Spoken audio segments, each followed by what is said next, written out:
Wyoming Territory, August 1879.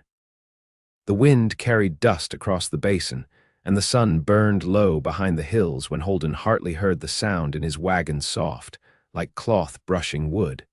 He froze, one boot on the wagon step, fingers curled tight around the handle of a feed sack. The horses stomped, restless. His rifle lay slung across the saddle, too far to grab without turning his back. Slowly, Holden stepped up onto the wagon bed and lifted the canvas flap. A girl, no. A woman sprang from the shadows with a knife in her hand and wild in her eyes. Her dress was torn at the hem, one sleeve ripped. Her hair was tangled and damp with sweat. She held the blade like she meant to use it. "I thought you were him," she said, breath catching in her throat. Holden raised both hands, calm and slow. "I ain't," she blinked, eyes darting to his hat, his boots, the worn trail dust on his shirt. "He's wearing blue, you're not him." "I ain't wearing blue, no." Holden's voice stayed steady. "You got a name." She didn't answer right away. The knife trembled in her grip. She was small, but not a child older than she looked, maybe 20, maybe more. Her face was drawn tight with fear that had settled deep. She finally said, "Sadie." "All right, Sadie," Holden said gently. "I'm gonna sit down here, not gonna touch nothing. You can keep hold of that knife if it makes you feel better, but I'd like to know who you're hiding from." Sadie's shoulders sagged. She lowered the knife just a little. "I ran," she said. "He had no right. He said I belonged to him. I do not." Holden nodded slowly. "That man hurt you." Her silence was answer enough. He sat on the edge of the wagon, careful not to glance away from her. "You hungry?" Sadie's stomach answered for her with a low growl. She flushed and looked down. Holden reached into the flour sack beside him and tore off a chunk of biscuit. He slid it across the wagon floor with 2 fingers. Sadie grabbed it fast, like a starving cat, and ate like she had not in days. "You can stay the night," he said. "I will keep watch. Ain't nobody gonna touch you while I breathe." Sadie looked up, doubt flickering behind her tired eyes. "Why are you helping me?" Holden shrugged. "Because I got a sister somewhere out east, and I'd want someone to help her if she was in trouble." She settled back against the wagon wall, still clutching the knife, but her grip had eased. Her eyes stayed on Holden as he fed the horses and stoked the fire. When he brought her a canteen of water, she whispered, "Thank you," like the words were foreign. That night, Holden slept outside the wagon with his rifle across his lap. The stars hung low and sharp above the plains. Coyotes howled somewhere distant. He did not sleep much. By morning, the storm clouds had lifted from the horizon, and Sadie stepped down from the wagon in the same ragged dress, but her shoulders were straighter. "I will not go back," she said. "Then do not," Holden replied simply. "You got somewhere to go," Sadie hesitated. "No, he burned my papers, took my horse." Holden chewed his cheek, thinking. "I am headed north past Buffalo. There is a ranch near Clear Creek that could use help. You got a mind to work. I can sew. Cook too," she said. "That will do." They rode together under the hot sun, Holden on his bay gelding, Sadie tucked in the wagon. She rode with the knife close at hand. Holden did not mind. He spoke little, asked less. She watched him, wary at first, then with a quiet curiosity. 2 days later, she told him more. "His name was Roy," she said, voice low. "I was working out near Rawlins for a family with 3 little ones. He came through with a cattle drive. He watched me too long, followed me behind the barn, and said I was his now. I told him no." He laughed. Holden's face turned to stone. "You got away," she nodded. "Last week, I waited until he passed out drunk, took his knife, ran into the dark, and never looked back." "You did right," Holden said, voice rough. "You fought." She stared at him for a long moment. "You do not look at me like I am broken." "I do not think you are." The trail grew easier after that. They talked more. She started helping with camp, gathering wood, warming beans, brushing down the horses. She laughed once, and he nearly dropped his coffee pot from the shock of it. On the 5th night, rain hit hard, and Holden let her sleep under the wagon tarp while he stayed outside. In the dark, she spoke through the canvas. I thought you were him that first night, she said. When you opened the flap, I was shaking so hard. I saw, Holden replied. You were brave. I am tired of being afraid. Then lean on me, he said without thinking, a pause. Then, softly, all right. They crossed the Bighorn foothills by the 7th day. The land was wide and golden, dotted with pines and grazing elk. Holden stopped beneath a ridge and pointed. Clear Creek's just beyond that rise. The ranch is 3 miles up. The woman there, Mrs. Hallie, she runs it with her son. Good people, Sadie nodded. She looked toward the hills, then back at him. And you? I will stay nearby for a while. Make sure you settle in all right. She swallowed. You do not have to. I want to. That night, they made camp one last time on the flat stretch near the creek. As the fire popped and the sky turned violet, Sadie sat beside him, closer than usual. You remind me of someone, she said. My brother before he died. He was quiet like you. Good, Holden looked into the fire. I have been alone a long time, Sadie. She turned to him. So have I. He reached out slowly, offering not touch but presence. You are safe now. Sadie leaned her head against his shoulder. I think I believe you. Holden did not move. He just let her rest there, warm and real against him. They sat like that until the fire burned down, and not once did she look over her shoulder. The Hallie Ranch sat low against the hills, its fences weathered but mended, its barn red, stained, and solid. A milk cow stood tethered near the lean-to, and the scent of hay drifted on the air. When Sadie stepped down from the wagon, her boots touched Wyoming soil not as a fugitive, but something nearer to a woman with choices. Mrs. Hallie met them on the porch, sleeves rolled and apron dusted with flour. Her eyes flicked from Holden to Sadie, assessing quick and kind. She yours? She asked Holden. No, ma'am, he said. She's her own. Mrs. Hallie nodded once. Good, I got pie dough waiting and dishes piled since dawn. If she can lift a skillet, she's hired. Sadie followed her inside without looking back. Holden unsaddled his gelding and led him to the creek. He rubbed down the animal slowly, watching the house through the cottonwoods. He didn't need to stay long, but he didn't ride out either. By dusk, Sadie appeared on the porch with a basin of water, sleeves pinned up, her hair pulled back with a piece of string. She didn't speak, just sat by the steps and soaked her hands. Her fingers looked red from scrubbing. Holden leaned against the fence. You all right? She nodded. She works hard, expects the same. I like her. Good, you still heading north? She asked. Not yet. Sadie glanced over, uncertain. Why not? Holden's gaze drifted toward the ridge. Horses need rest. Her mouth twitched, almost like she wanted to smile. You're lying. Maybe. That night, Mrs. Hallie fed them stew thick with barley and onions. Her son, Tobias, spoke little.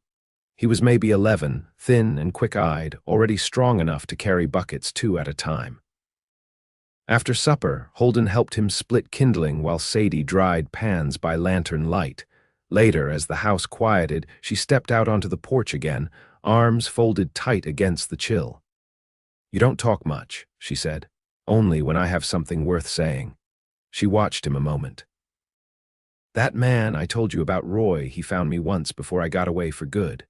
Caught me behind the smokehouse and told me I'd never outrun him. He laughed like it was already settled. Holden stood still. I hit him with a sack of flour, she said, voice low. Ran while he was coughing. I made it to the creek and hid in the reeds till morning. She leaned against the post. I think sometimes that I should have killed him, that maybe I still should. Holden looked at her, long and quiet. I ain't gonna tell you what to feel, he said, but you did what you had to. You kept yourself alive. Sadie's jaw worked. He's out there, and I don't want to keep looking over my shoulder. You won't have to, Holden said. How can you know that? Because I'm not going anywhere till I'm sure you don't have to. The lantern in the window flickered. Crickets sang in the grass. Sadie sat on the steps, pulling her knees close. I almost forgot what it felt like, being treated like I'm worth something. Holden crossed the yard and sat beside her. You don't forget. You just stop expecting it. She turned her face toward him, shadows curling under her eyes. And you, what did you stop expecting? He thought on that a while. Peace. They didn't speak again for a long while. The stars wheeled overhead, and the wind rattled dry leaves across the porch. When she stood to go inside, she paused. If I asked you to stay longer, would you? I already am, he said. Sadie nodded once, then disappeared into the house. Holden stayed on the porch till the light in the kitchen went out. Only then did he lay his bedroll beneath the overhang and let himself rest. He dreamt of nothing, just quiet, just warmth. In the morning, Sadie handed him a tin cup of coffee before he asked. She didn't speak, but her eyes held steady on his as he took it. He nodded. She nodded back. And that was more than enough. By the second week, the rhythm of the ranch had settled into Sadie's bones. She rose before the rooster, rolled biscuits with cold hands, and learned the names of every milk cow and broodmare. Her palms toughened, her voice deepened with use, and she no longer startled when Tobias dropped a shovel or when the wind slammed the barn door. Holden stayed on in the outer bunkhouse, mending fence lines and helping Tobias train the young colts. He never said how long he meant to remain, and Sadie never asked. But each evening, he'd linger after supper, sometimes helping her stack kindling or wipe down the stovetop, sometimes just sitting quiet as she stitched worn seams back into shape. One afternoon, the sky dimmed early, and a soft drizzle began to fall over the pasture. Sadie stood in the barn sorting sacks of feed when Holden stepped inside, shaking his hat off by the door. "You ever been to the Tettons?" he asked, voice low beneath the patter of rain on the roof. She glanced up. No, only heard of them in passing. They're bigger than they look from a distance, cold even in August. There's a lake up there that don't warm clear through the summer. "I'd like to see that," she said, brushing dust from her skirt. "Do you go often?" "Just once," he said. "I was younger, thought the mountains might hold something I'd lost." "Did they?" He leaned against the stall gate. "No, but sometimes the trying's worth more than the finding." Sadie tied off a sack and set it aside. "You don't speak like a man who spent his years on horseback." "I read some," Holden said.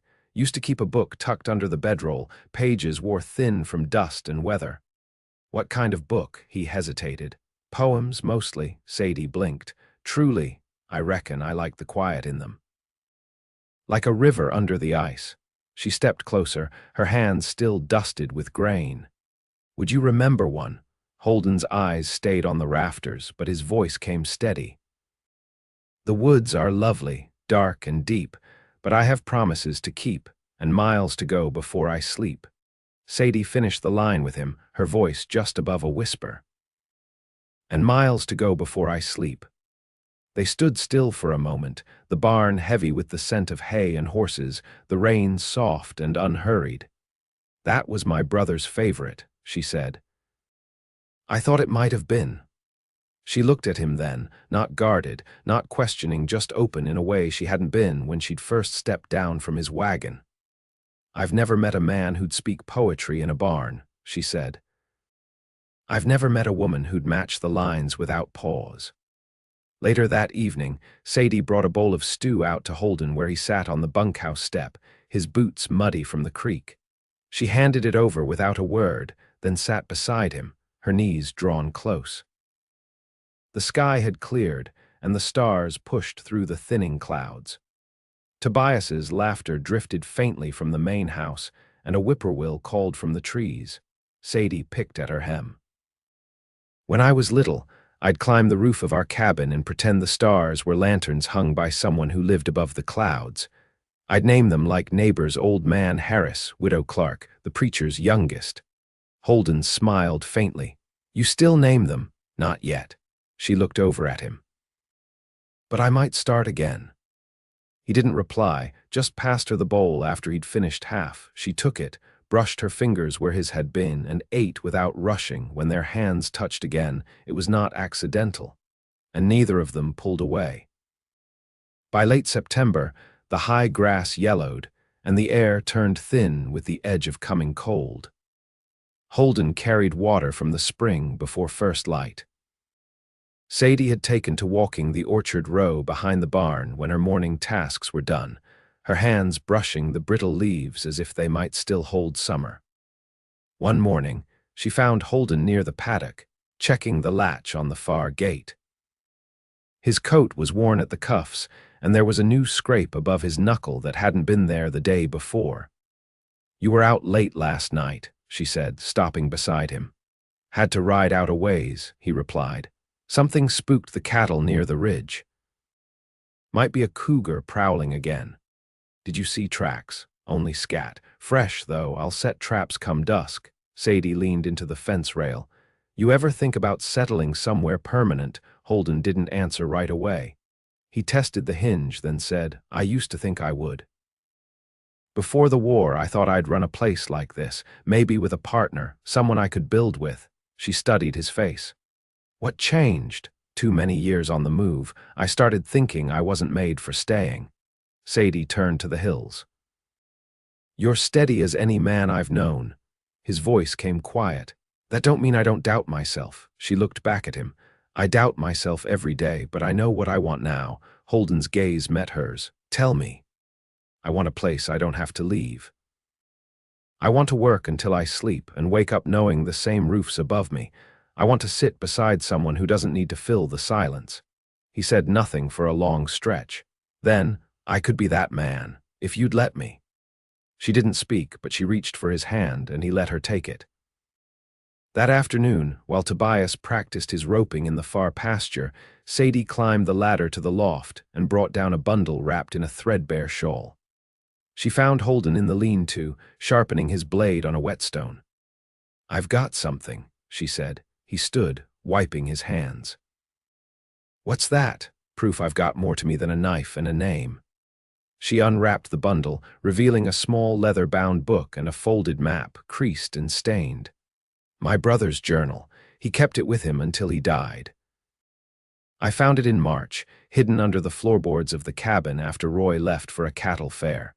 He used to talk about homesteading land near the Bighorns, said the soil was rich and the wind kinder there." Holden took the book carefully. The cover was cracked, the ink faded with time. "His writing's finer than mine," he said. "He wanted me to go there, start something of my own. I was afraid back then. I'm not anymore." Holden held the map open with both hands. "That land's still open, but it's wild, no guarantees." "I don't want guarantees," she said. "Just a chance." He folded the map again, slower this time. "Would you want me there?" She didn't look away. "I wouldn't ask otherwise." They packed supplies over the next 3 days. Mrs. Halley lent them a canvas tent and a second mule. Tobias carved a lucky token from pine and tucked it in Sadie's satchel when he thought she wasn't looking. She kissed his cheek anyway. Their last evening on the ranch, Sadie stood in the doorway of the bunkhouse with her belongings bundled at her feet. "You sure?" Holden asked, his voice low. She stepped forward, closing the space between them. "I never was, until I met you." He took her into his arms, not in haste, but with care, arms around her like she was something he'd been waiting to carry his whole life. That night they lay under canvas and stars, the fire throwing shadows on the walls. Her head fit beneath his chin, and their breath rose and fell together. She traced the line of his wrist with her fingers, then his forearm, learning him in silence. "I'm not running anymore," she said. "You're building," he said. They left before dawn, Wagon creaking under the weight of seed, tools, and quiet hope. The trail led west, into a land neither of them had seen, but both had pictured too many nights to count. And this time, when Sadie looked ahead, she did not look back. They arrived at the basin 3 days before frost settled into the soil. The land had been untouched for seasons, no fencing yet, only a scatter of cottonwoods near the creek and a wide rise of grass that bowed in the wind like prayer. Sadie stepped down from the wagon and pressed her hand to the earth. It was damp, dark, and full of promise.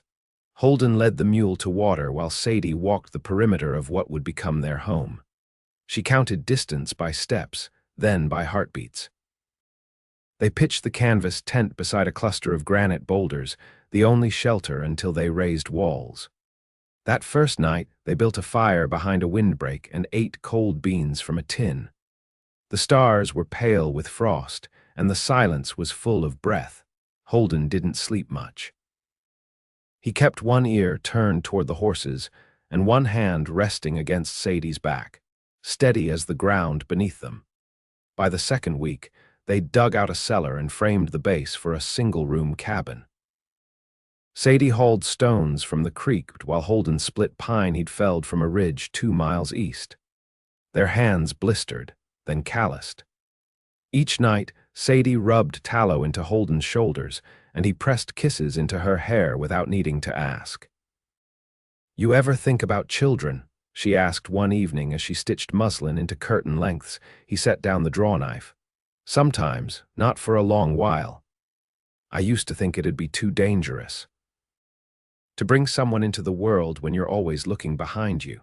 He leaned forward, elbows on knees. "And now, I think I'd like to raise someone who never learns what that kind of fear feels like." Holden nodded once. "Then we'll make a place safe enough for that." The cabin grew slowly. They raised the walls beam by beam. The hearth was built from stone Sadie laid herself, and Holden carved the door latch from a twisted limb he'd found after a storm. When the roof went up, they stood side by side and watched the smoke from their first fire curl into the sky. Sadie touched the lintel and whispered something Holden didn't hear, but he saw the way her shoulders lowered, like she'd finally set down a weight she'd carried too far. They kept to themselves that first winter. The snow came early and stayed hard. Holden trapped rabbits and patched his coat with buckskin. Sadie lined the windows with wool, baked bread from the last stores of flour, and read aloud from her brother's journal when the winds howled too loud to sleep. Some nights, they talked until the fire died. Other nights, they didn't need words at all. By spring, Sadie's hands had grown strong enough to lift fence rails without pause. She planted beans, squash, and corn in 3 neat rows, each seed pressed with care. Holden built a smokehouse from scrap pine and wired the chicken pen by hand. They worked until the sun dipped behind the hills, then bathed in the creek and shared supper in the open air. Late one May afternoon, as Sadie hung linens on the line, Holden stepped out of the shed with something wrapped in oilcloth. He walked to her, brushed a curl from her cheek, and pressed the bundle into her hands. She unfolded it slowly. Inside was a ring, simple brass, shaped in the likeness of a sage leaf cast from a mold he'd carved himself. Her breath caught. "You made this," he nodded. "I've been waiting for the right moment. I didn't think I needed anything more than what we have." "You don't," he said, "but I do. I want to stand beside you and know that everything we built came from something we chose freely." She looked down at the ring, then up into his eyes. "Then put it on me." He did, with hands that had held her through every storm. She pressed her forehead to his and whispered, "I choose you." That summer they married beneath the cottonwoods, just the two of them and the creek as witness. Sadie wore a dress she'd sewn from flour sacks and lace scraps. Holden wore his father's vest.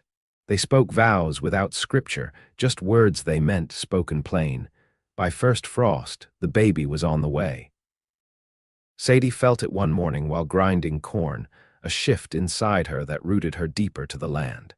She told Holden by placing his hand against her belly and waiting.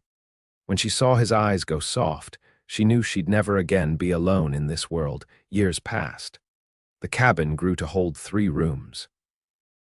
A cradle rocked beside the hearth, and Tobias, now nearly grown, came each spring to help with planting. Mrs. Hallie visited once, her hair silvered, her hands still work rough, and held Sadie's daughter like she was her own kin. Sadie taught the child to sew, to plant by the moon, to speak with care. Holden taught her how to listen to the trees, how to ride bareback, and how to start a fire with one match. They built a life not from what they'd fled, but from what they chose day after day, year after year. They never spoke Roy's name again. Not because they forgot, but because he no longer held weight in the life they'd made.